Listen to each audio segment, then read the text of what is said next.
ಶ್ರೀ ಗುರು ರಾಘವೇಂದ್ರ ಸೇವಾ ಕಲಾ ಟ್ರಸ್ಟ್ ವತಿಯಿಂದ ವಿವಿಧ ಕ್ಷೇತ್ರಗಳಲ್ಲಿ ಅಂದರೆ ಸಮಾಜ ಸೇವೆ, ಶಿಕ್ಷಣ, ಯೋಗ ಸೇರಿದಂತೆ ಹಲವು ಕ್ಷೇತ್ರಗಳಲ್ಲಿ ಸಾಧನೆ ಮಾಡಿದವರಿಗೆ ಡಾಕ್ಟರ್ ಎಂ ಲೀಲಾವತಿ ಸೇವಾ ರತ್ನ ಪ್ರಶಸ್ತಿ ಪ್ರದಾನ ಕಾರ್ಯಕ್ರಮವನ್ನು ಆಯೋಜಿಸಲಾಗಿತ್ತು. ಬೆಂಗಳೂರಿನ ಪ್ರತಿಷ್ಠಿತ ರವೀಂದ್ರ ಕಲಾಕ್ಷೇತ್ರದ ಸಭಾಂಗಣದಲ್ಲಿ ಈ ಕಾರ್ಯಕ್ರಮವನ್ನು ಆಯೋಜಿಸಲಾಗಿತ್ತು.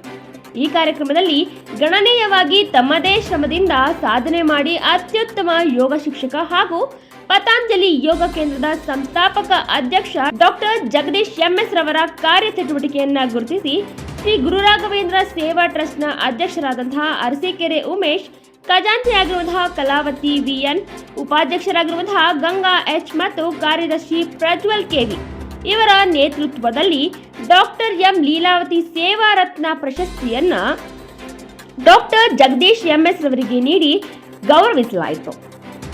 ಗೌರವ ಸ್ವೀಕರಿಸಿ ನನ್ನ ವ್ಯಕ್ತಿತ್ವ, ಶ್ರಮ, ಕಾರ್ಯಚಟುವಟಿಕೆಗಳನ್ನು ಗುರುತಿಸಿ ಪ್ರಶಸ್ತಿ ನೀಡಿದ್ದು ನನಗೆ ಖುಷಿ ತಂದಿದೆ ಮತ್ತು ಪ್ರಶಸ್ತಿಯಿಂದ ನನ್ನ ಜವಾಬ್ದಾರಿಯನ್ನ ಹೆಚ್ಚಿಸಿದೆ. ಇವೆಲ್ಲ ಪಡಿಬೇಕಾದ್ರೆ ಗುರು ಹಿರಿಯರ ಆಶೀರ್ವಾದ ಎಂದು ಭಾವುಕರಾಗಿ ಮಾತನಾಡಿದ್ದಾರೆ.